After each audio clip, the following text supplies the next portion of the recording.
I can already tell this is going to be a fun episode. This is take 2 already. Welcome back to the third ever Two-Wheeled Rider podcast. I'm your host, Mario Orsini, and I'm joined by my good friend and co-host, Brian Boyer. Brian, it's take 2. I think we're going to get it a little bit better this time. No, this is going to be a fun episode, though. We are joined tonight in studio, and we'll get you a full introduction here in just a few moments, but we've got Andrew Tsakanikas. We also have Dave Dalmasso. You guys may not know who they are now, but I promise you will know who they are after tonight.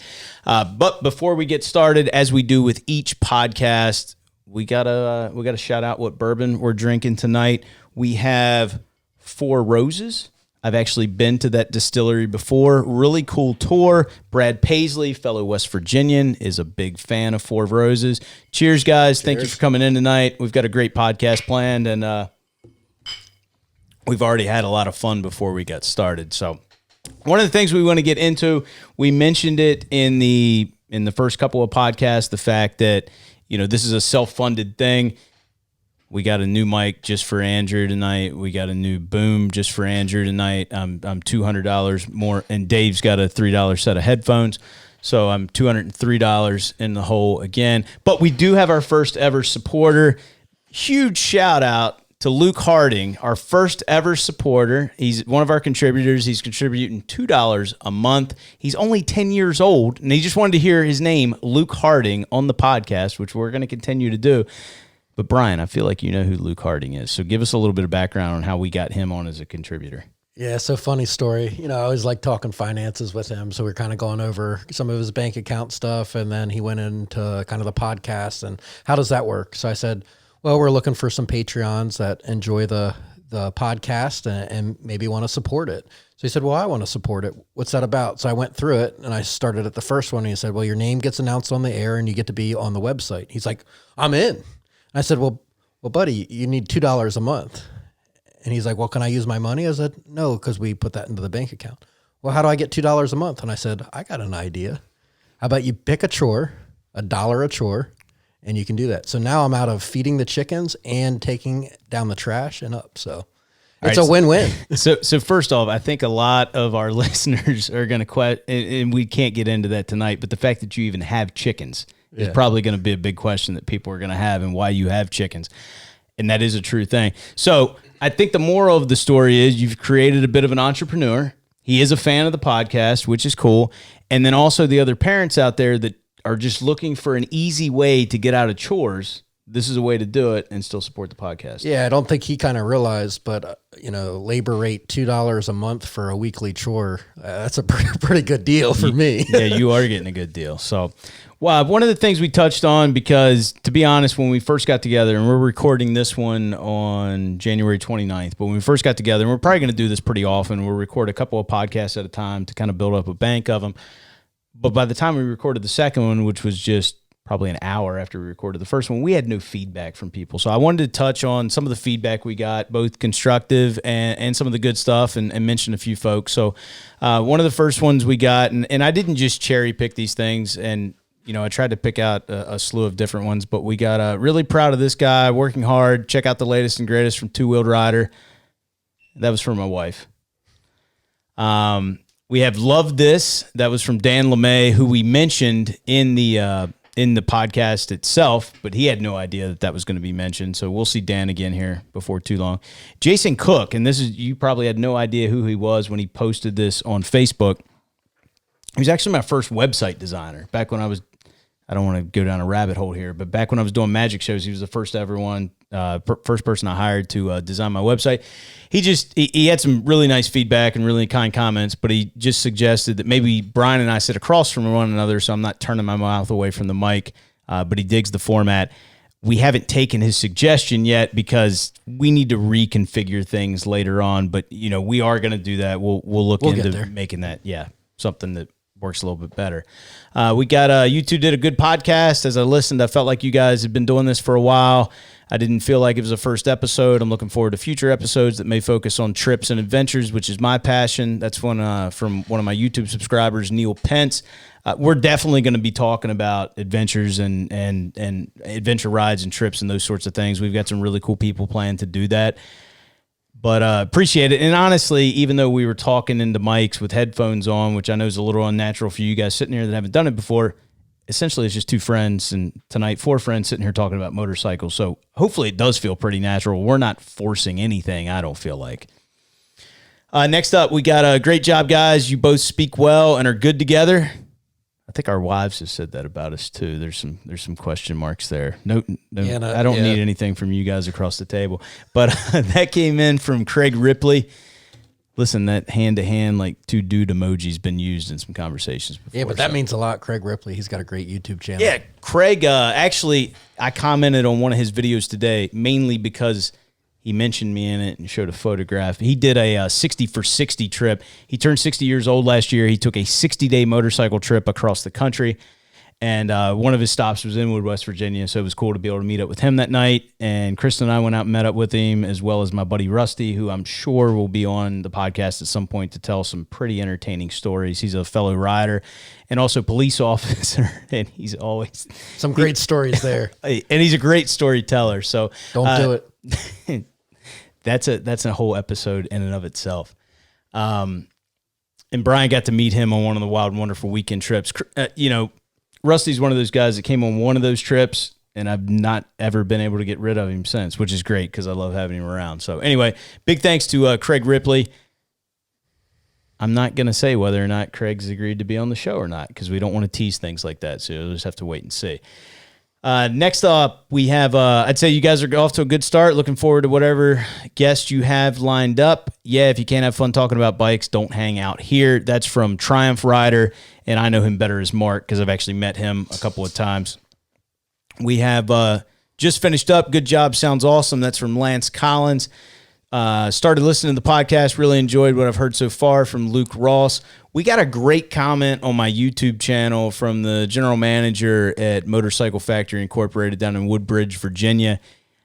I think it was because we were talking about, the importance of building relationships and the fact that, ordering stuff online, yeah, you might save a couple bucks today, but what are you really saving in the long term? And he had I don't want to read through the entire thing, but you guys should head over to my channel, and I don't remember if it was under the dealership or stealership video, or if it was under the main podcast video, but he had a lot of great things to say. Check that out. Hopefully, and I told him, I'd like to get down there at some point and say hi. Maybe, we can do a live podcast from down there at some point. Like I'm not going to rule that out. I think it'd be something cool. Yeah, that'd be great. I think that's what's so cool about a lot of these comments is, from the dealerships especially, is a lot of times they just want to help people too. They're not in it, for anything else than their passion around motorcycles. So it was really cool seeing some of those comments. And then finally, we got great show. That was from my dad. I didn't even know he knew how to use social media. So that's what made that one special. That's a win. Yeah, exactly. So anyway, guys, we're going to take a break here in just a moment. And when we come back, we have been joined by Andrew and Dave. Dave's just going to be providing some, I don't know, Dave just might sit there and drink whiskey for the next hour or so. We'll see how that works out. Andrew's got a lot of great stuff he's going to be sharing on tonight's podcast. We're going to take a quick break, and we'll come back in just a moment. All right, guys, and we are back. And like I said, we've got one contributor right now, and he's going to get his money's worth tonight because Luke Harding, you're our only contributor. Again, just 10 years old. So, Andrew, you are the focus of tonight's podcast. Andrew Tsakanikas. I can spell it if I'm typing it or writing it out. I probably can't spell it, if I'm saying it. So, welcome tonight. Thank you so much for coming in. And, just to get started, I'd love for you to share a little bit of your background or a lot of your background in motorcycle riding, how you got started, what all you've accomplished in your career or life, however you want to look at it. And then we'll get into some more stuff. All right. Well, Andrew Tsakanikas. He adds a Z in there that I don't know that's there, but we'll take that off. There's also a T in there that you can't hear. Yeah, well, so. It happens to the best of us. 38 years old. My two-wheel motorcycle journey started at about 6 years old. So we had about 32 years into it, and primarily we started off racing motocross. That was what we did, besides riding with the family and just having a good time. It was motocross focused and motocross oriented. Spent the first 10 years, moving up through the ranks, to be brief on the background, 2 times still Loretta Lynn's. Didn't have my best results down there. but qualified and went to the ranch and had a great time, had a great learning experience down there. Really did really good in the local series around here, AMA District 7, when it had its full motocross series. Won 10 A-class expert championships in that off racing motocross. Had a great time with that, but then kind of saw the light at the end of the tunnel with the whole AMA series, District 7, with their motocross series, and it was kind of just getting burnt out from it. So had my pro license there for 3 years, 01 to 04. Tried to qualify for some nationals, made some Sunday programs. That was back, if you remember, where you had to actually qualify to Sunday to even try to qualify for the main event. It's not like now where you just show up and so 2-day program. Qualified to a couple Sunday programs. Just never had any good luck with that. Some of the guys that I would race with and beat with on the regular, on the weekends in the local series would qualify and make it there, and I just couldn't. And I said, getting kind of burnt out on this. We did it for such a long time. About 05, 06, my brother decided that he was going to start doing some hair scramble race, and I said, this looks pretty cool. So we went out and we did our first hair scramble race, and it was the ECA hair scramble. I remember it like it was yesterday. It was Rocket Raceway. I said, this couldn't be any better, because they had to set it up where you started off the start, and I had no idea about a live engine start or dead engine start or whatever it was, and said, I got my pro license. You got to race AA. You're on the front line. Like, oh my God, what am I going to do here? Dead last start, pass every single person on the motocross track, go into the woods with a 20-second lead. And I came out of the woods 15, 16, 20 minutes later in dead last. Had no idea. I was out there on a full built AMA motocross 250F. It was one of the worst off-road experiences of my life, but I was hooked at that point. So huge learning curve getting into off-road racing. Raced hair scrambles nonstop. District 7's hair scramble series was running in conjunction with ECA. They were running their own events. Raced a ton of hair scrambles, 05, 06, 07. And then jumped into the enduro scene. Chris Borger, a local AMA hair scramble rep, District 7 hair scramble enduro rep, said, let's do this. Come try an enduro. Got into that and got hooked on enduro racing there for a while, and had some good success. Third overall in the ECA series in 2008. Didn't even race every race. I didn't even know what I was doing. Came back in 09 and made it through 6 races before a season-ending knee injury. But before the 6 races were over, I think I had brought up about a 40-point lead. Had won multiple events and was well on my way to what I really wanted, was that ECA #1 plate, but never got it. Had a great time with that. And then got into having kids. And that's the big story and what we're going to talk about the most. That is the big story. I actually kind of teased this, and I was just giving you some crap because Brian and I were talking about this. This is the first or second podcast about how our kids, well, I have a kid, but how his kids race. Dave has a kid that races right now, but has kids, and then you're 14 children or however many you're up to at this point. Yeah. So I have 4 racing now. But anyway, back in that time, my wife and I, Megan, had our first child, and he came to every race with us, and that was kind of at the turn. And I was hungry after losing that 08 champion or 09 championship from injury. Came back in 2010. The knee wasn't ready yet after a ACL reconstruction. And then after that, I just focused on family life. We did some races here and there. And it wasn't until 2014 that we really got back into racing. Me and Dave actually decided, hey, we're going to race every single ECA hair scramble, which was super easy for me because I had a kid in like his first or second year racing. Dave had to leave his wife. And when was Landon born? 2013. 2013 is 1-year-old at home for 12 weekends. So I drug him with us. We raced 2014.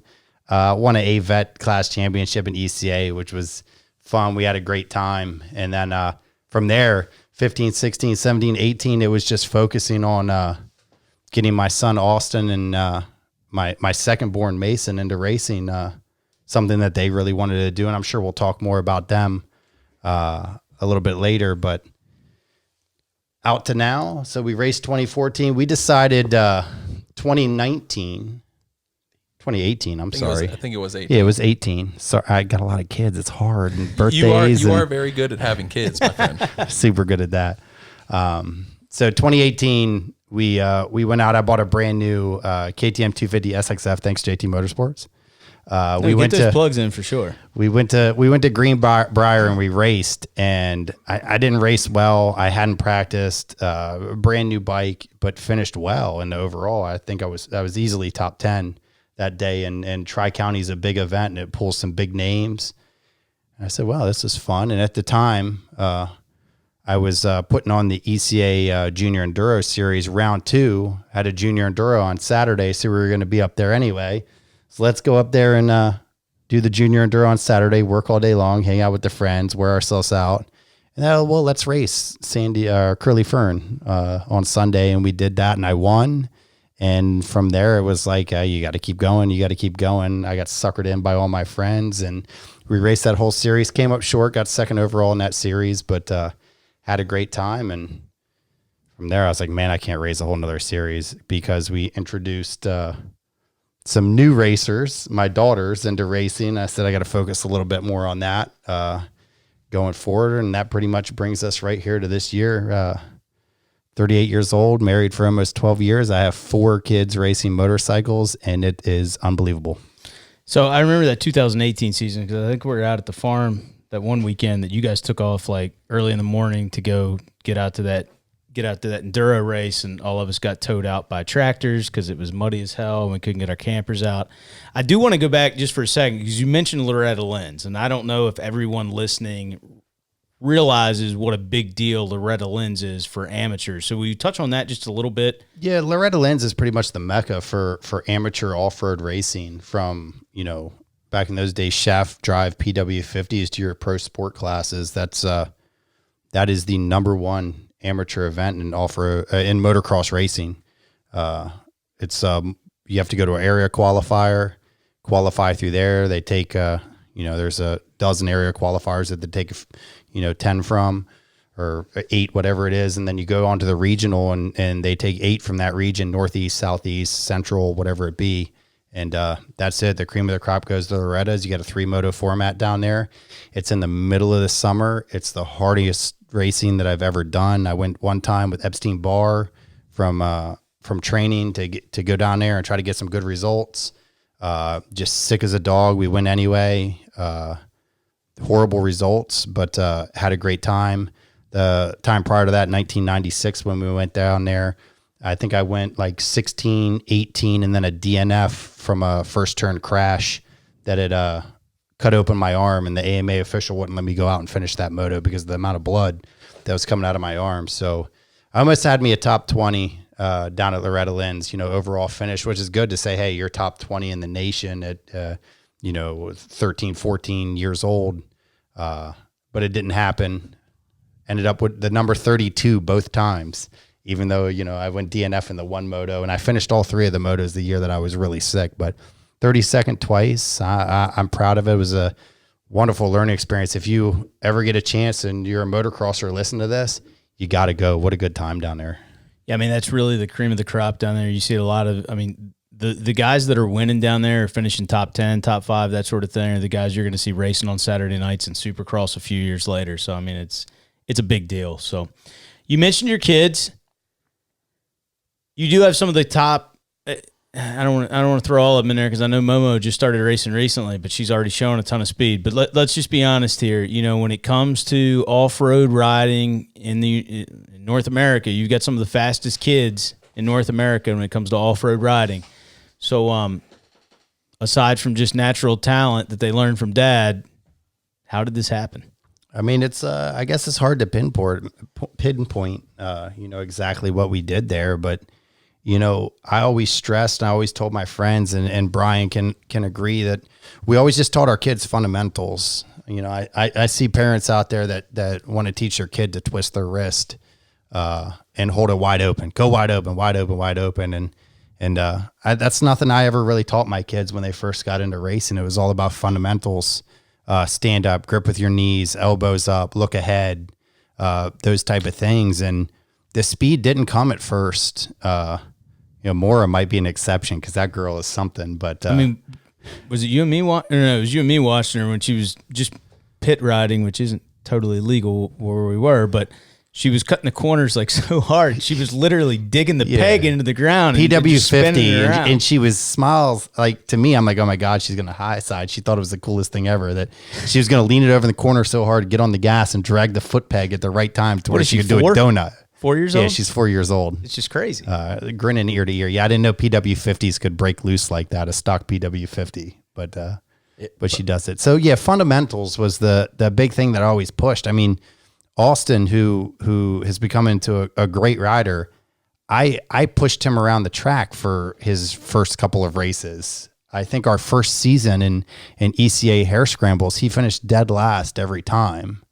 And it was never, hold it wide open. I don't care. Go flying down this hill. It's, cover your brakes, feet up, stand up, look ahead, that type of thing. And we just stuck with it. And as the bikes got better, as you get off 50s and off PWs and stuff, those good fundamentals turned into to being able to go fast and do it safe. Knock on wood, my kids have been incredibly safer than any other kid I know playing ball sports or doing whatever they may be.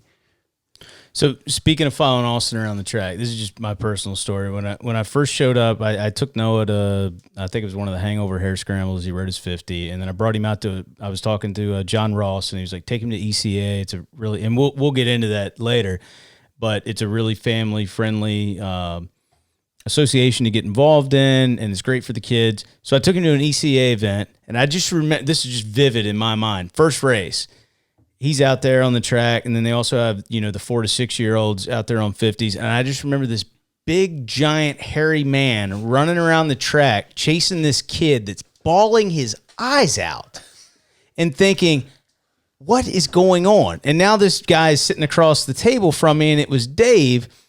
Dave, your son, I watched him part of the first year, and correct me if I'm wrong, but at least the first few races, like, it was tough to get him around the track, correct? Yeah. It was. He was a little guy, barely 4 years old, and on a P-dub, and just some of them races, man, for PW are tough, dude. When you're 4. But if anybody watched any of our videos from this past year, did the kid lose a whole shot all year? Like, he just flat out can ride now. I mean, it's crazy what I've seen in the last 2 years out of him. Yeah, he learned a lot, and a lot of that is due to the Tsakanikas family. He rides with Austin, Mason, Aubrey, Momo, and the same thing. I try to put those fundamentals into him. Not so much worried about just raw twisting the throttle, but bike control, elbows up, body posture, and it has turned out well for him. He's been doing really good. So I guess the big thing that I'm hearing from you guys is, if kids that are involved in racing, like, at least the first couple of years, it's not necessarily important that you're the fastest, that you're getting results, and the results from the standpoint of standing on the podium or something like that. It's more so building those fundamentals like you would with a lot of other sports to then have a foundation to build upon to become good. Yeah, absolutely. I mean, and the biggest thing being a parent is you want your kid to be safe while he's out there. And I as the youth coordinator for the ECA series, I've been doing it for many years now. Yeah, I see kids come and go that, they come out there and they have speed, but they don't have the stuff to put it together, and it's not safe, or they get injured, or, they can't keep their bike together because, they're not fluid on the bike or whatever it may be.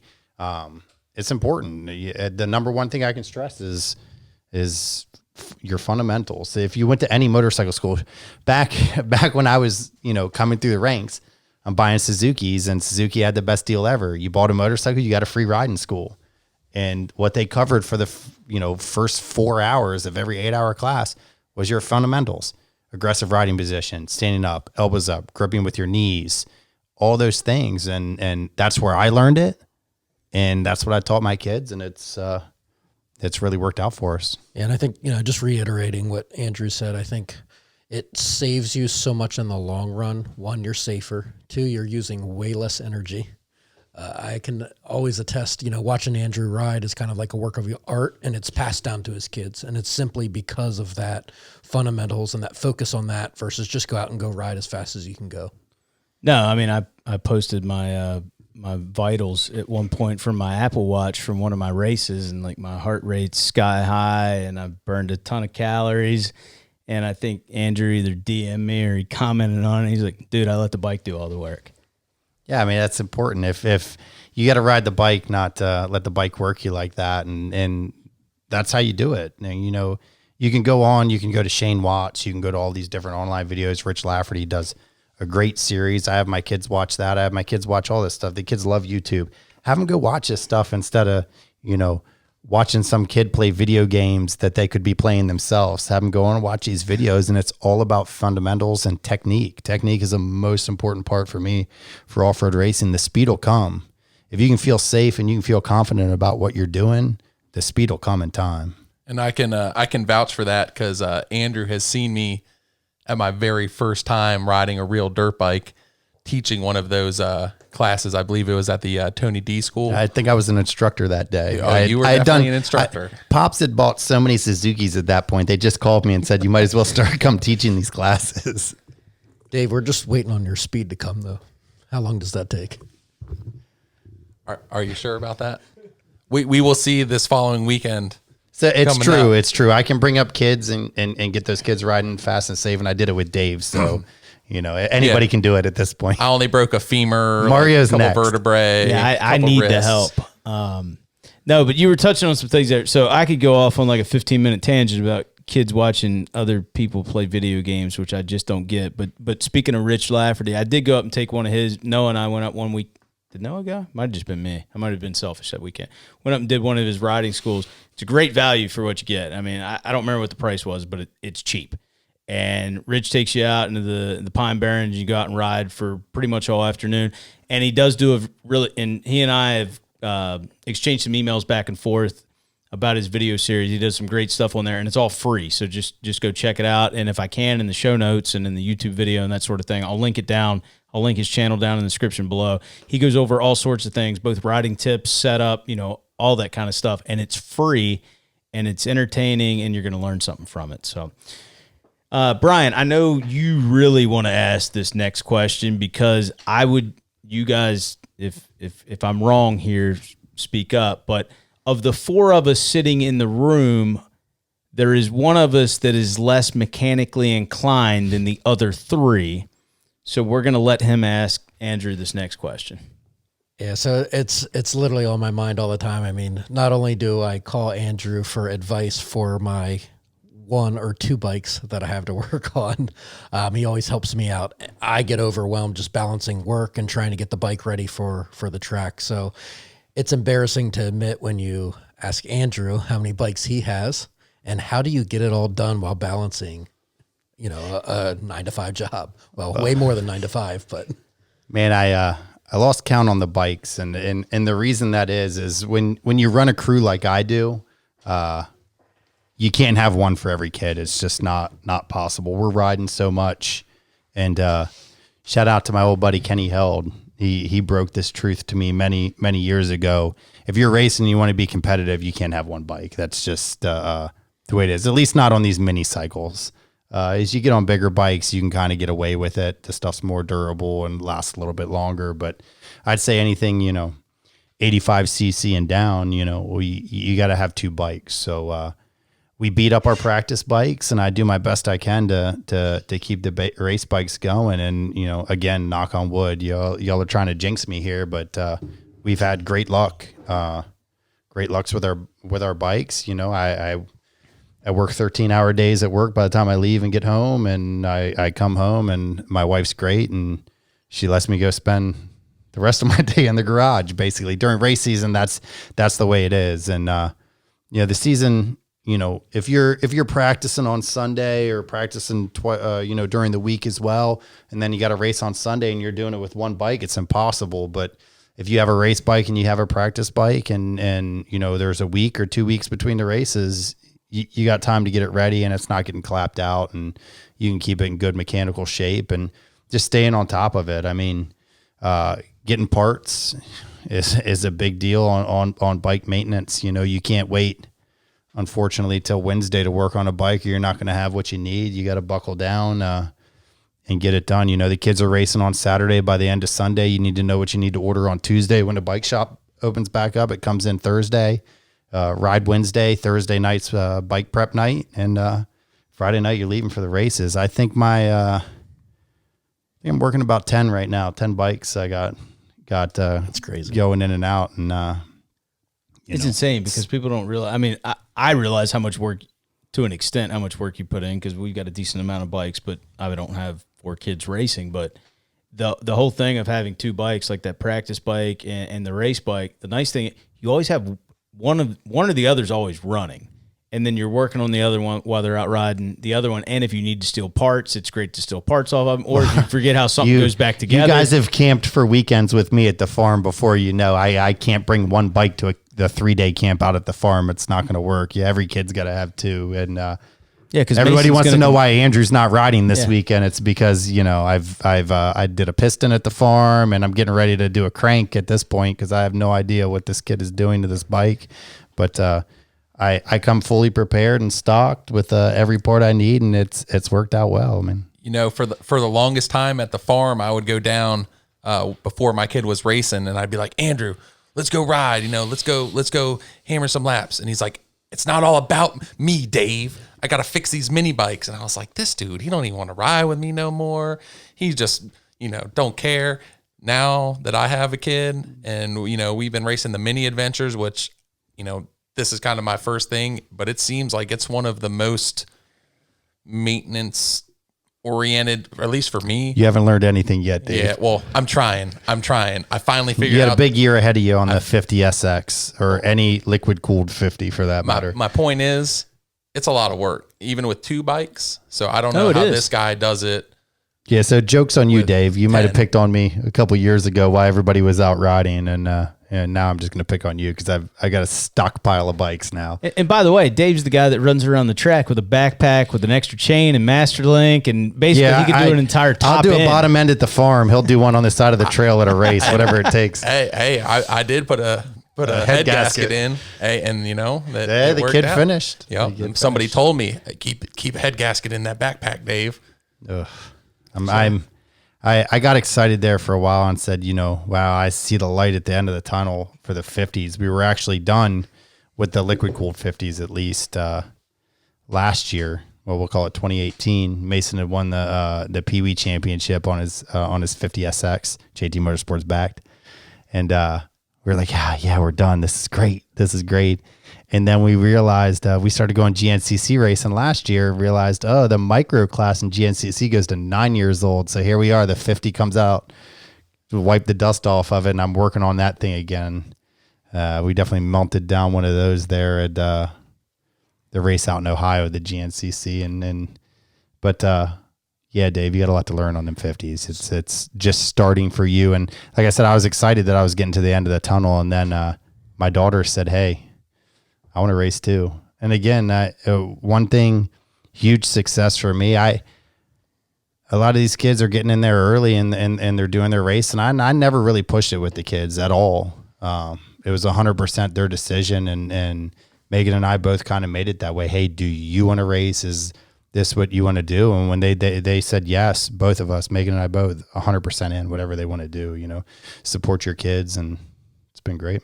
So talk a little bit, you know, on the whole maintenance piece, how important, we've talked a lot about the bikes breaking down and things they need, how important it is to know how to work on your own bike and the cost savings that is if you couldn't do that. I mean, if I was relying on paying someone else to do this maintenance, there's no way. Straight up, there's no way I could do it.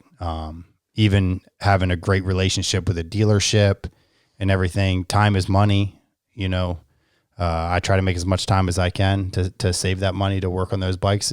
I got a great support unit with my father, who got me into racing and has been a huge supporter of the kids racing, you know, tenfold, anything kids racing, and even coming back and supporting me, you know, in 2018 with the ECA Enduro stuff.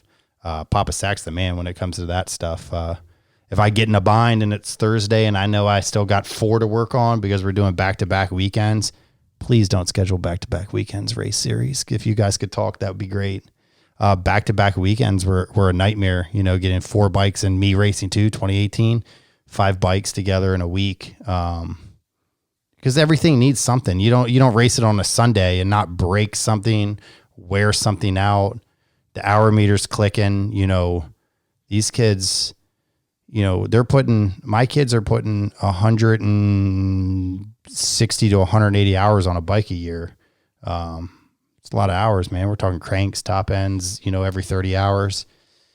If I was paying somebody to do all that maintenance, it just wouldn't be possible. So learning it, and I wouldn't say I'm self-taught, as a kid, we didn't have, going back to the ability to watch YouTube videos of other people playing video games. I was out in the garage, asking my dad if I could take a sip off of his Molson Ice while he's, doing top ends or doing bike maintenance, bleeding brakes, everything. And from your question, staying on top of it, okay, the brakes are working great. We're going to bleed them anyway. We're going to check them anyway. Much easier to replace a $22, $23 set of brake pads than wonder if they're going to last a race. Just replace them and do it and let your kid finish. That preventive maintenance. Yeah. Well, I think it's one of the things you just touched on. Finishing the race is, I don't want to say it's more important than finishing top, but if you don't finish, you're not going to score points. And if you're racing for championships, you need to be scoring points. So you need to make sure you get it across the finish line. I think another thing you kind of touched on was the fact that, there's a huge cost savings. But let's be honest, you finish racing on a Sunday, you bring the bike home. Most shops are closed Sunday, Monday. Even if you had it cleaned up, ready in there on Tuesday, especially if you only have one bike, are they going to have it done for the next race weekend if it's back-to-back race weekends? Chances are no. And the fact that you can work on it yourself means that, you're not going to miss any races, which is huge. So speaking of race series, touch on some of the, whether it's ones you did last year or ones you're planning on doing this year, some of the race series you've got the kids involved in and kind of what makes them a little bit different from each other. I got you. Okay. So, 2019 was a big year for us. Actually, we ran a couple of different series. We started the year by going down and running as a warm-up race, a first, full gas sprint enduro, which was something that we wanted to do for a while. It had been a few years since we had done one. It was out at Boyer Farm, Brian, shout out. We did an ECA race on Saturday and what year was that out at Boyer Farm, Brian? We're going way back now. Yeah, that's way back. Five years ago, maybe. Yeah. So you're talking, 2016, out there at the farm, maybe 2015. We went out and did just one day at a full gas. That series was just getting started. I think maybe it was in its second year. And, so we went this year, 2019, went out and hit the first full gas down at GTR Complex. Great race. What a cool series. It kind of made me think all year long how I wanted to do some more of that. And that's what we're planning on kind of doing this year. I know we got a good group going down in 2 weeks, about a week and a half, I guess, at this point. I'm sitting that one out. I got to make sure I'm in one piece for Costa Rica. Are you sitting that one out like you sat out the Hangover Hair Scramble? It's a totally different story. Totally different story. More on that later. So we went down and did that race, and it's a great series. Had a great time. Family friend growing up racing the Mama Mid-Atlantic Motorcycle Association here in the Mid-Atlantic region. Jason Hooper puts on that series. Was cool. I used to sleep over at Jason's house and jump dirt bikes across the street in front of his house as a kid. So to go down there and race that series he's putting on was great. And like I said, it opened our eyes to doing some more of that year. Sprint enduro format, the kids love. Maybe love, hate. Austin loves it. Mason hates it. Mason hates it. Austin loves it. They can't make up their mind. But you're racing the clock. It's not the full-on hair scramble format. Then we got into the SXCS series, and that was a series that we had kind of helped with the race, the Hangover Hair Scramble in 2018, and then had talked to Billy about, getting involved and doing more with that series, and decided to help him out with the scoring. And we hit every race in that series, and what a great series they've put on for last year being their first year and then getting here, going to their second year. All you guys here in this room have been there, and hopefully a bunch of people listening to this podcast have been there. Great series. I'd say what I love about that is it's a promoter driven series, which unfortunately I think is kind of the future of the sport.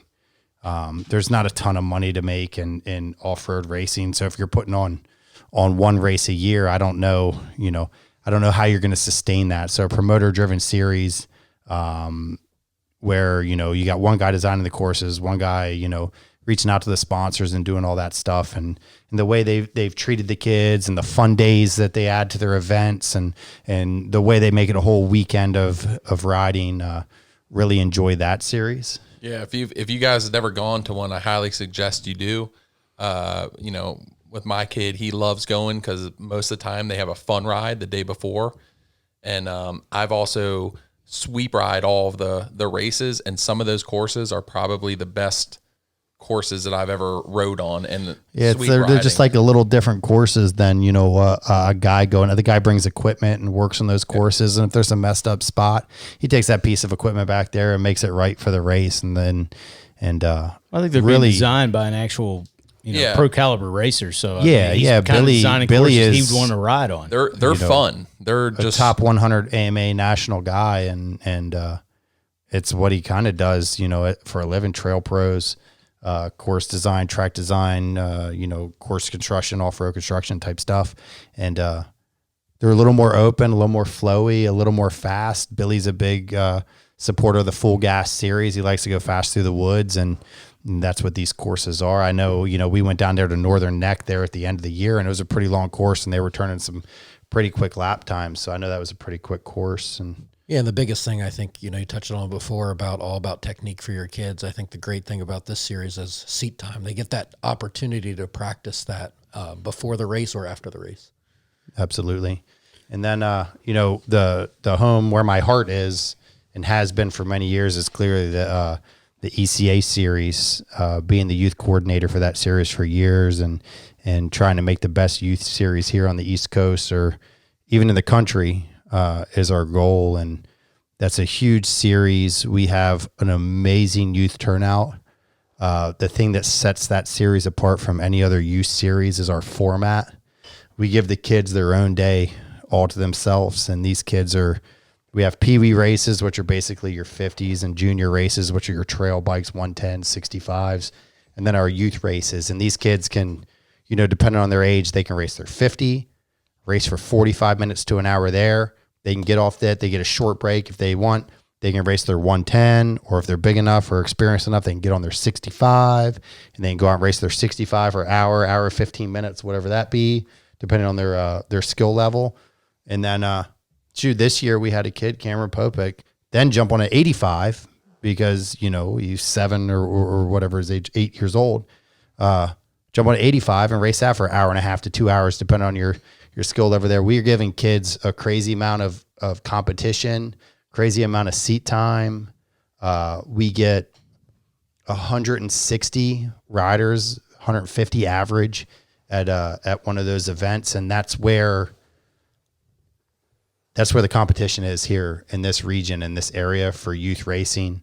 SXCS is getting started. We talked about them. They'll grow that youth series. I'm trying to help them there. If you go a little further south for us, we're in this Maryland area where you either got to go north or you got to go south to find some racing, and then west, which I haven't really dabbled out west with the ACES series or anything out there. That's right, A-Works. Haven't done any of those events. But if you go south, even to like VCHSS, we went down there for AMA East race, which we can talk a little bit about AMA East. We went down there, and it's like they didn't even keep score for their kids, for like, they call them Horizon riders. It's like we just want kids to ride motorcycles and be friends. And it's like, no, I want my kid to go out and win and do his best. And we want points and we want championships and stuff like that. So we stay away from the VCHSS series just because it wasn't a form of competition for us. We went down there for that AMA East, and both the boys won their classes 7 to 8 and 4 to 6 in the 50s, and it was like, okay, this is interesting. So we go online and we can't even find lap times. They don't even post the lap times online. You can't even see how your kid's doing. That sounds like some of those sport, like basketball, baseball, stuff like that, where we don't, participation awards, and we're not keeping score. Everybody's keeping score. We know who finished the race first. Yeah, they did give out awards for the day, but like I said, it was something like they don't post the results online or they don't keep track of points. It was something really weird, and that turned us off.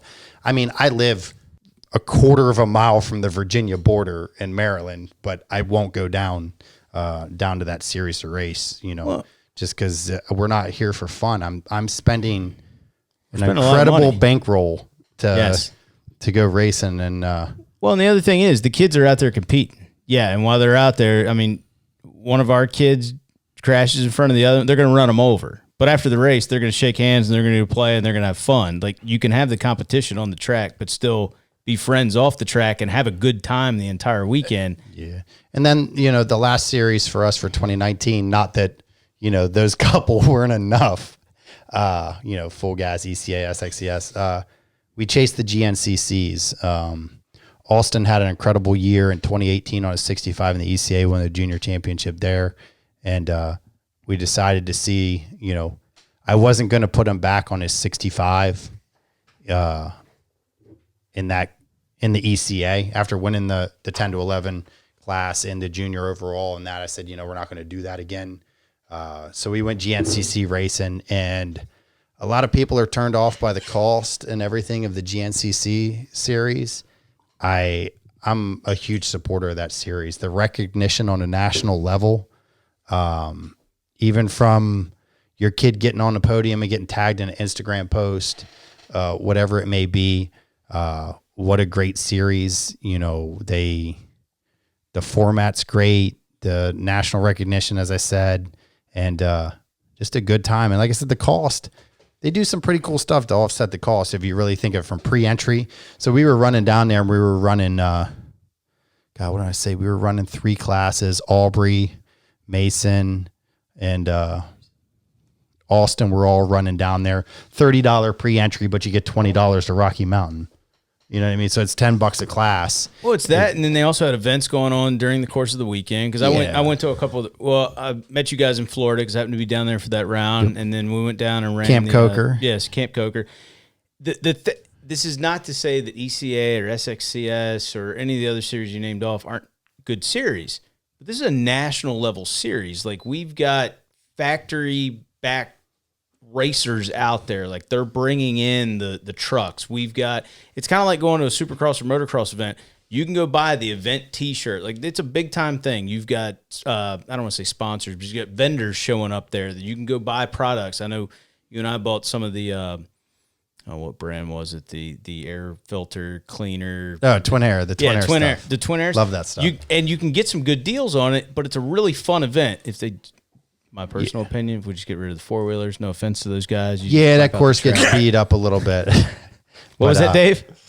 A sneeze. Oh, okay. Sorry. Luckily, they moved the 50s to running before the quads from years past, from what I understand, talking to some guys that did that stuff. But great series. They love the kids down there, the extra events they do, the venues. I mean, we were down there, the kids were rope swinging into ponds, having a great time.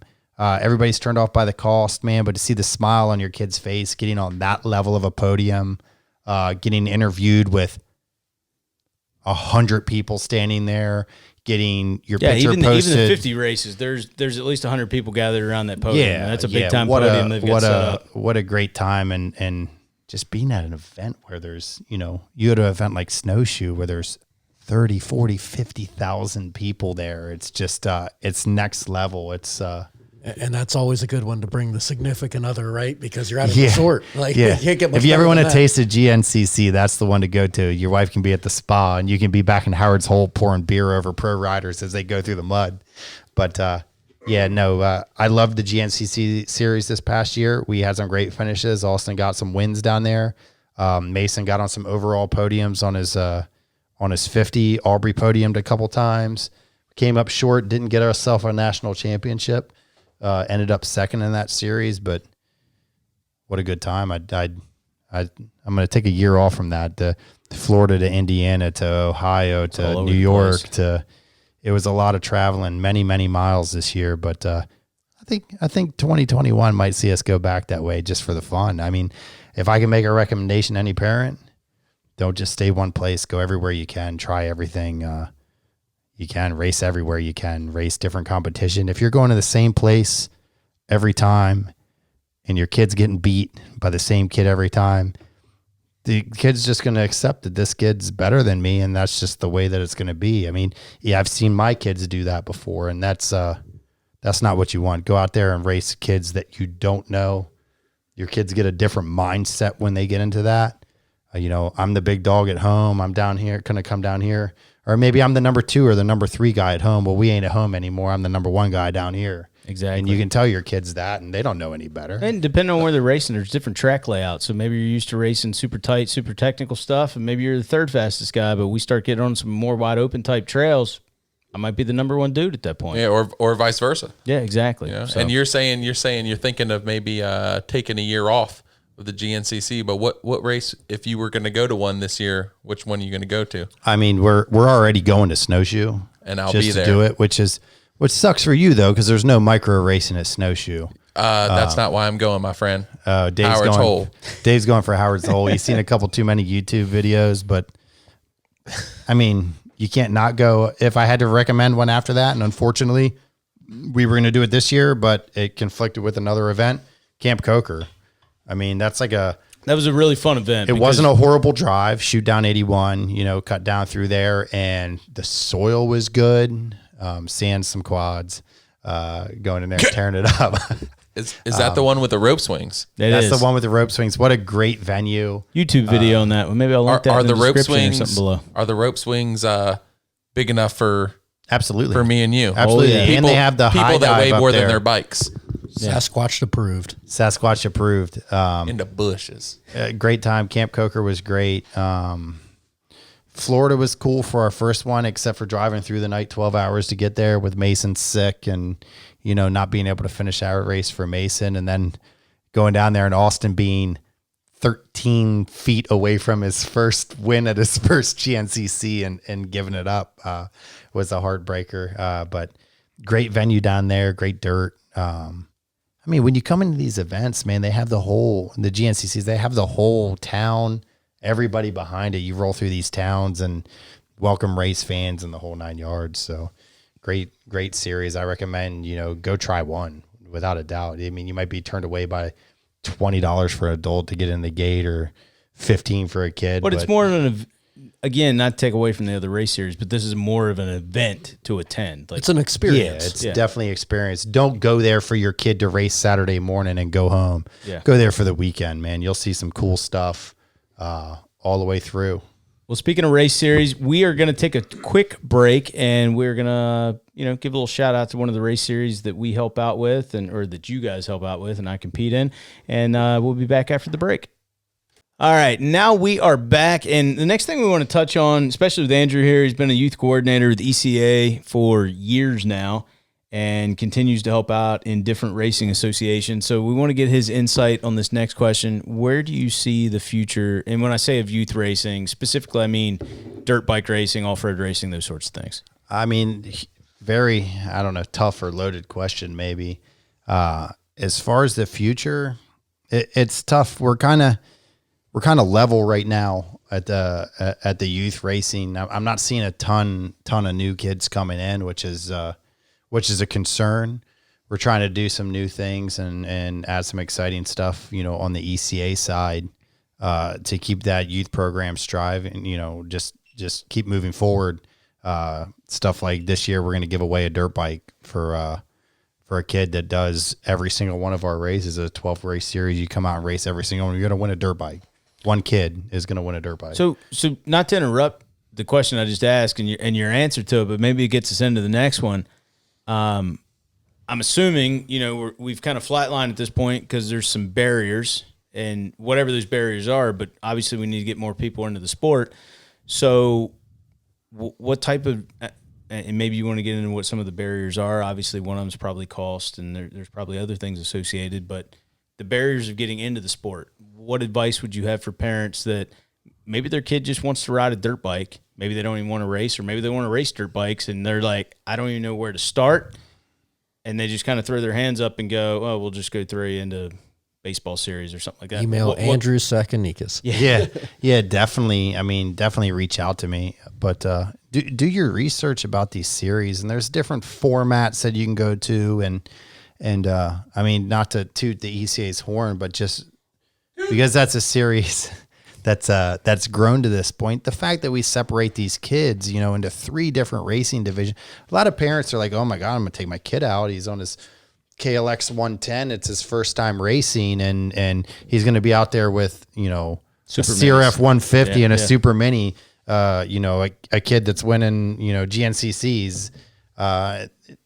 One of the things we offer there on the ECA level is that separation for those kids, and that's one thing that I think attracts some people to our series.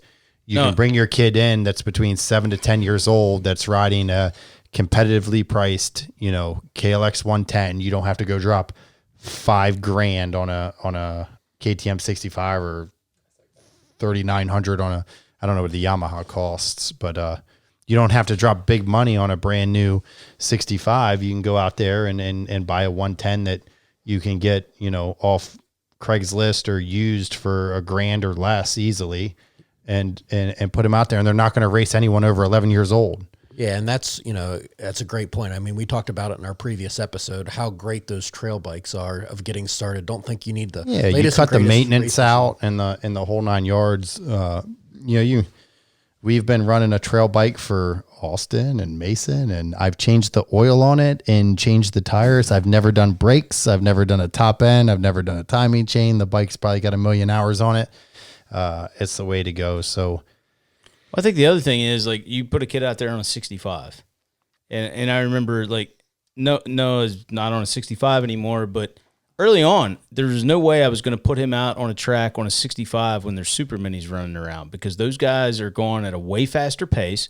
They're way older. I mean, there's a big difference. The difference between a 7, 8, 9-year-old and a 15, 16-year-old young grown man. Yeah. On the course at the same time is young Thundercat. Yeah, young Thundercat. Well, especially when those guys can, like a C-level rider like myself is going to lap me over the course of the race. Put a kid out there on a 65, like it's not fair. So, to know if we can get parents to understand that, safety is a huge concern for us in off-road racing. It's not just come out there and bang bars all weekend. We want these kids to come and have a good time and be safe. Yeah, cost is huge. There's ways that you can get youth AMA memberships that save you $20. Our youth entry fees are cheaper than our adult entry fees. There's ways to cut costs going into it.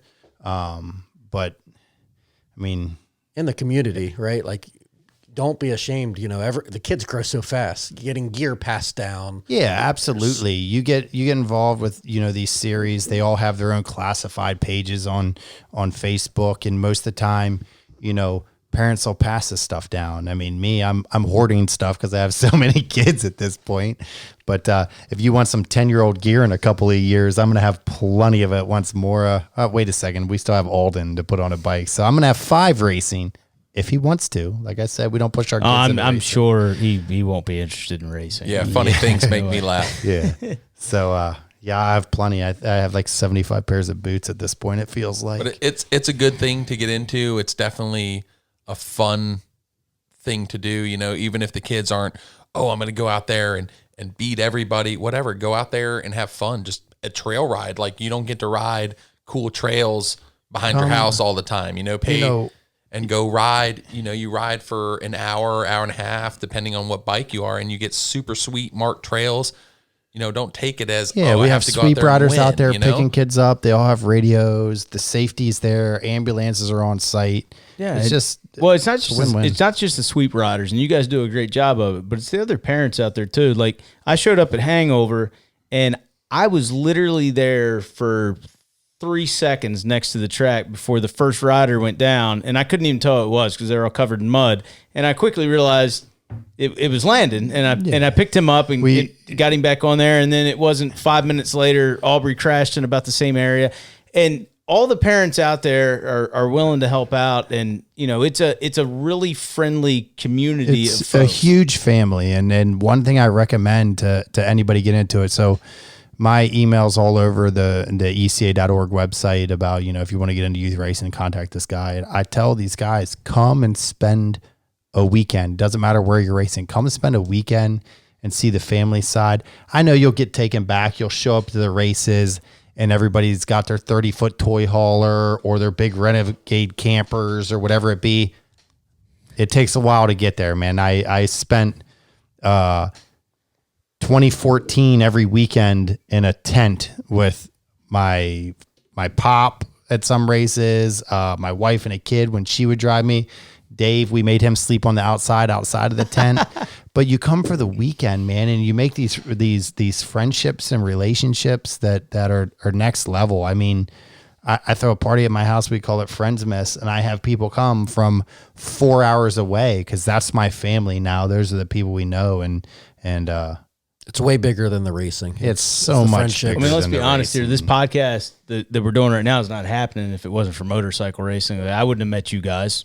No, it just absolutely wouldn't happen. not. Yeah. Now we're all hanging out talking about dirt bikes. So just slightly more specific, because we're talking about getting kids involved into racing. Andrew, you're the youth coordinator for ECA.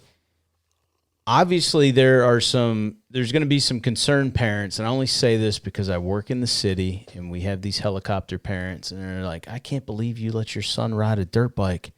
That's so dangerous. Kids, I haven't met a kid yet that hasn't got on a dirt bike, doesn't love riding it, but their parents are a little protect. Dave, do you have something you want to say?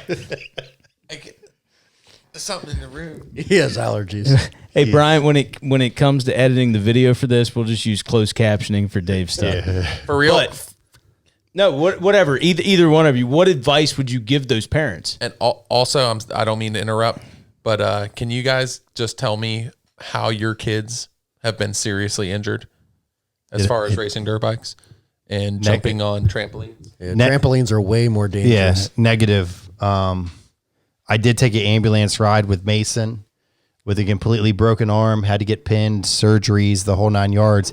He fell off a park bench at recess at school when I was 6 years old. Racing, it's been, we've been lucky because we taught, I will say, I feel we're safe. We taught the fundamentals. The kids know how to control their bikes, and we've been lucky and haven't had, the big one. I mean, it's going to happen, I'm sure. I've blown out knees, I've broken wrists, I've done everything on a motorcycle, but it can happen anywhere. And we're prepared there at the races for anything that happens. And we're going to keep your kids as safe as we possibly can. And don't be scared of it. I mean, come to a race and don't race. Just watch. You'll get an idea of the camaraderie. We say, you were talking about how, a kid falls over, he's picked up before the parent can even run over. We tell you, every kid's got 100 parents. Every parent has 100 kids on race weekend because you're responsible for everybody out there. And it's a huge family affair.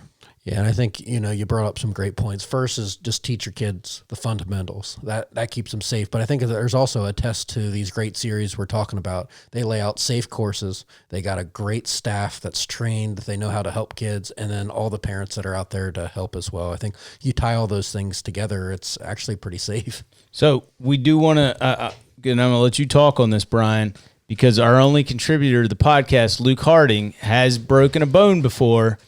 And what are we doing here, Dave? Dave had enough whiskey that he just donated $5 a week. There we go. We have our second contributor. It's a one-time contribution from Dave Dalmasso just to be on the show. He drank $20 worth of whiskey. Give us $5. That's true. Yeah. I'm still down 15. 4 roses, thank you. But and ate like 7 pieces of pizza. But Luke's broken some bones, or it was A-bone before? Yeah, A-bone. Did he do it on a dirt bike? No, it was on a trampoline. He can attest that he probably crashes more than anybody I know. We can all attest to that. we can all attest to that. And I picked Luke up more than all of my kids combined. Yes, and he has never been hurt. I think, it's all about outfitting your kid with the right safety gear, and just keeping them safe out there. I think there's way more times out there that they can get hurt in other areas. Dirt bikes overall are, I'd tell you probably some of the worst injuries we see at a dirt bike race is our kids riding pedal bikes on the parking lot before they even get out there on the track. because they set up ramps and everything else. Yeah. Dave Landon, any issues in his, what is he, 3 seasons now? Don't be jinxing me. Okay. Well, no, I don't mean to do that, but I mean, he's been safe. He's been safe, and I really do think a lot of that is number one, his mindset. He's kind of a little bit more conservative, thinks a lot. Yeah. But I don't think that's a bad thing, because I look at kids like Austin, and I feel like he is a little bit like that compared to like Mason. You know what I mean? He's fast, but he thinks. And that's why he's an analytical rider, compared to a kid that just holds it wide open. And the funny thing to me about Landon is I forget that I don't even know how old he is now. What is he, like? Yeah, he just turned 7. Yeah, and I was watching Landon like last year and the year before, and you see this kid just ride flat out, and you're like, man, that kid can ride. And then after the race, he's got a stick and he's over there playing in the dirt. And then you realize, oh yeah, he's only 6, 7 years old. And knock wood, no. Yeah, we got bumps and bruises, and you get stuck in a sticker bush and those sorts of things, but no serious injuries. And he goes to school with kids that come in with broken arms and rolled ankles and stuff from playing soccer or whatever it is they're playing. I don't think it. Looking back at it, I can't think of too many people we've seen taken out on a weekend in an ambulance. Just doesn't happen very often. And you were talking about ECA. We got 150 kids showing up on a weekend, and probably more than 9 out of 10 weekends. No one's, when I say seriously injured, like we broken fill out bones or anything. We're filling out a no injury report, or it's, a bumps and bruises type of deal. Yeah, I think it also speaks to how smart the kids are. As we kind of talked, they're cautious where they need to be, and then they go fast where they feel comfortable. So that's one of the things that really drove me. Although hindsight, I've had some injuries in off-road racing. But the speed and the rigor of motocross racing, and the danger of if you want to win and be competitive, you have to do that. You got to be on the edge all the time. 95-foot double out of a corner, you know what I mean? Or you're not going to win that day. That's you just hold it third wide, right? Just hold it third wide and see what happens. Somebody told me that's the thing, man. We take these kids in the woods and we add some trees into the mix, and you think the danger level goes up, but they just start thinking and they're smart about it. These kids, So I think that's leading us into one of the final questions of this podcast is, and this is across the board, Brian, Dave, Andrew, and I don't care what order we want to go in, and I'll give my input on it too. And then we've all, I think, agreed at this point, like we push our children. I mean, we do, because this is something they've chosen to do. But the point is, it's something they've chosen to do. It's not something we forced them in to do. Like I've always said, and people will laugh. Like if Noah wanted to be a ballerina, that's fine. Go do that. Like I'm going to fully support it. Fortunately, okay, Dave doesn't agree with me, but fortunately, this is what he likes to do. So my thing has always been, if you're going to do it, I want you to do your best at it. But why do you guys like the fact that the kids are involved in racing as opposed to, and when I say traditional sports, I obviously mean the stick and ball sports. What advantage is motorcycle racing have over those things? I think the biggest thing is just the atmosphere. I think as a community, it's really a family affair. Obviously, my son's big on the other sports as well and plays basketball. It's literally going to the basketball game. He plays the game, and we go home.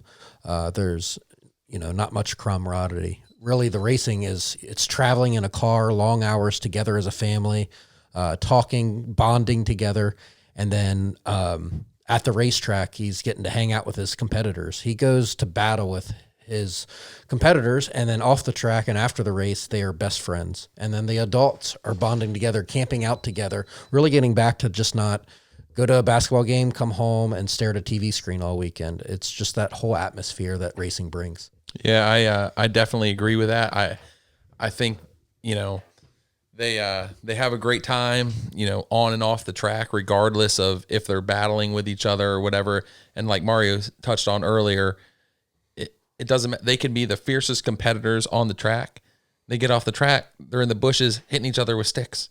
It's like they're 6 years old or however old they are. You know what I mean? They're having a good time. And the thing that I like about it is they're not playing on their cell phones. They're not playing on computers. You know, a lot of parents these days might not think it's good if my kid's out there throwing rocks. But guess what? I'd rather have my kids throwing rocks at each other than sitting by themselves in a room playing video games. Yeah, just they're building relationships. Exactly. It's great skills for later in life as well. Plus, I think it's good that it's an individual thing. It's them and their bike. Oh, that's It's something not I want to touch on. necessarily a You finish that team thought, thing. Andrew. You I'm sorry. You build I'm sorry. on it, and then no, Dave, you got more you want to add to it? Go ahead. No, I was just, No, that's and that's where I'm at with the whole situation. We're trying to build tough, young men and ladies for me, in this sport. And Dave's for got Dave one coming too. up soon He's getting upset over eventually. there. Well, she has no chance because she has to race Alden. So poor girl. We're trying to create, tough, strong individuals that can take that into life. And I really feel that man and machine, it's you. You're responsible for you. The end result is you. As long as, Brian's not your mechanic working on your bike, then it's God help us all. kind of Brian too. But I'm going to give you the best piece of machinery that I can as your father and supporter. Your mother's 100% behind you. Your brothers, your sisters are behind you. We've given you your best opportunity. Show us what you can do, and to watch these kids grow from that mentality into the kids they are, independent and good to go. That's what I like about it over other sports. Now, the team thing is great. It's just I was never brought up that way, and I never got to experience it myself. That's what drives me into the racing thing, the whole man and machine versus man and machine, and who's going to overcome and who's going to be the toughest and who's going to last the longest. But to be fair, it's still a team. And I think what's so special about this, one, it takes a team effort. It takes a team effort to get to the track. It takes a team effort to have that bike. It's almost a team even with your competitors. I've seen people, they're battling for first and second place, and after the track, they're congratulating each other, helping each other get better. I agree with you on that, Brian, but I also agree with what Andrew's saying, because I grew up playing team sports. My sister grew up playing team sports. And listen, I've seen her frustration level. She went on to play, junior college basketball, Division I college basketball. She put in the work at the whatever, the JV level and the high, the varsity level and that sort of thing. Other people weren't putting in the work. So she had to put everybody on her back and carry them. And win, lose, or draw, your name's still thrown in there with the fact that you lost tonight, even though I put up 30 of the 50 points we scored or whatever. But in the motorcycle thing, and it's not just motorcycles, but that's what we're talking about tonight. And you're right. It is a team effort. We all support each other's families. We all support each other when we're out there. But ultimately, it's down to the kid on the bike and how hard they want to push, how hard they want to work, Monday through Friday before we go back to the track again. And you can kind of hang your hat on, whether you win, lose, podium, whatever. I did my best tonight or today, and these are my results, and it's all on me at that point. Now, if you had a DNF because Brian's your mechanic, that's totally separate, and you can blame him all week on social media. We're gonna punch a hole through this wooden table at the end of the night, knocking on that thing. But it's up to them. And one of the things is you can hold your kid accountable for whether he put in the work that week or what he did, because that result is his result. You know what I mean? No, it's not. So and so didn't pass me the ball, so I could take the shot. It's no, you didn't. Give me an example where besides bike failure or bike issues, that your kid can give me an excuse why he didn't do his best. You know what I mean? And you're right. And for me, it's always been two things. Like, your kids are fat. Especially I guess Mason and Noah raced it. He's faster than Noah, and he's probably going to continue to be that way. But I want to see Noah go out there and do his best. Absolutely. And if he goes out and the best he can do is finish behind Mason, I'm fine with that. Especially and as a if parent, I can see in his riding. That. Yeah. You can tell it in his body posture, his smile when he comes off the course. My kid... And they can come off the course upset that, man, I really wanted to catch him. But they can also smile and go, I rode as good as I can ride today. I don't remember if it was a GNCC or what it was, but Austin got beat. But it was the best that he could have done that weekend.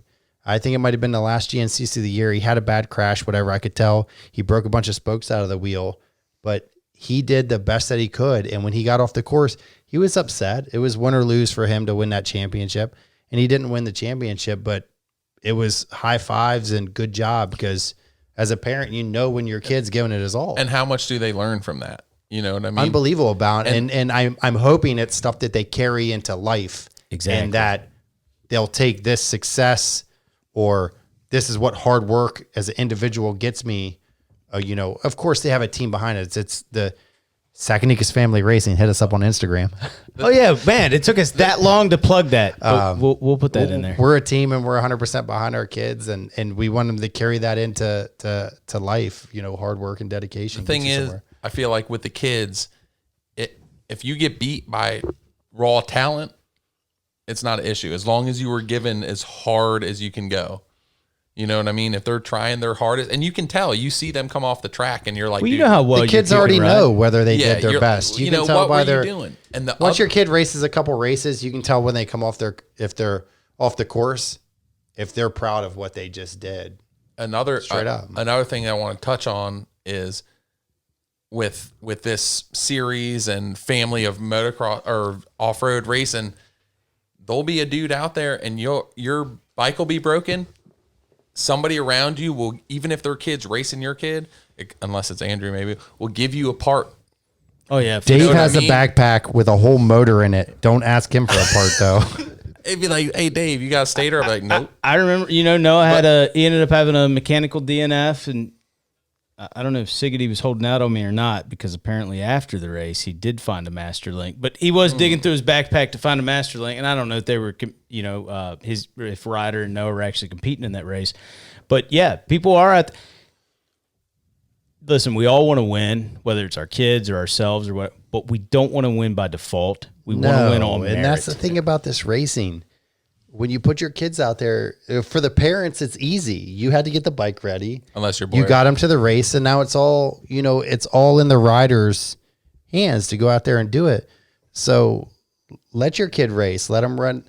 I'll help any single person. I've even given Brian Boyer many spark plugs.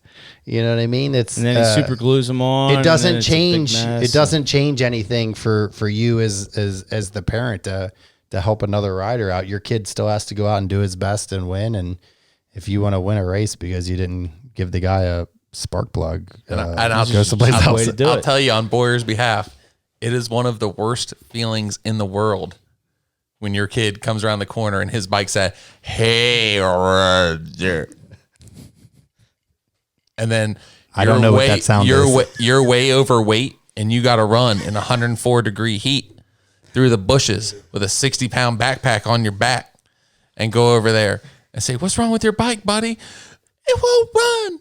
And you guys be changing head gaskets on the side of the trail. And meanwhile, your boy Andrew fixing somebody else's bike because he don't care about you. Hey, we're always, you had it covered. Jesus. Yeah, there's some salty feelings there. Yeah, there are. Dave takes his kid out to cherry pick 2 4-6 championships. He's going to cry in his second year. It's getting real now. Yeah, this is going down. All right. So I feel like we've covered most everything we wanted to cover tonight. This has been a good time. I think everybody agrees.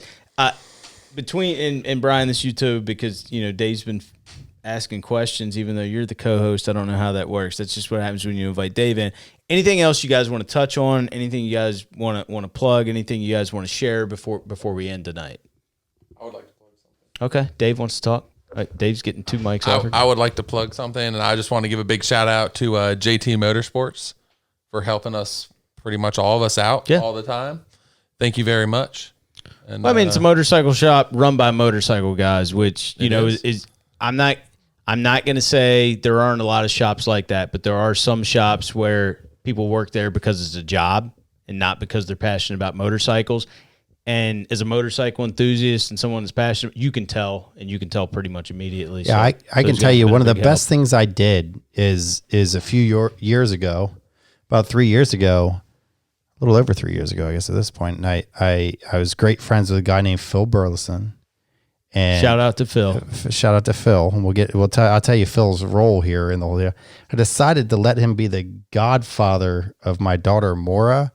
And then turns out a couple years later, he's the sales manager at JT Motorsports. Great situation to be in. It couldn't have gone any smoother than that. It's like I planned it. I couldn't have orchestrated that any better. But for me, clearly, my wife, if you think Andrew's passionate about racing and his kids doing their best, you have yet to meet his wife. Yeah, if you think working on 5 dirt bikes, and I'm just working on the dirt bikes and driving the truck. It's the gear, the food, the mental side. She gets the kids ready for battle more than, as a volunteer, whether I'm doing scoring and sign up at SXCS or, introducing new people at ECA and playing my role as youth coordinator.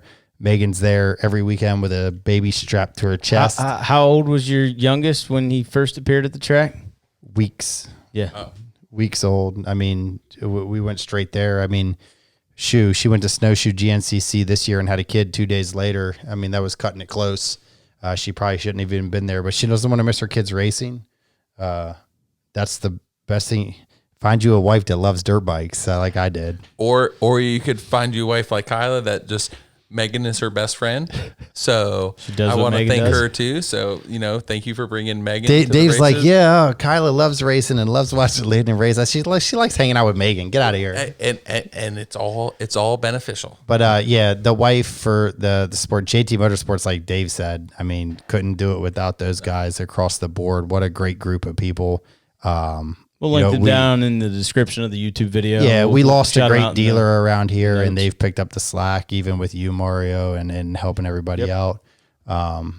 Besides that, I'd like to thank myself. I also like to, besides my beautiful wife, Kyla, and Don't try to suck up. I beat you to that, Dave. Dave, ain't listen to this podcast anyway. She's not really getting this far in matter. the podcast, but Dave was like, I just think JT's, and Andrew's like, I want to thank my wife. And I'm probably going to get stabbed, but also, I honestly, it might be a little bit late at this point, but Cycle Max, man, they've been there in the past. Yeah. The original Don at Cycle Max. And to be fair, on the YouTube channel, we'll probably touch on it on the podcast later on. We're going to do some stuff with Cycle Max. We get some electric bicycles. Zoom, talk to each other while you're riding on the zeros. Sounds awful.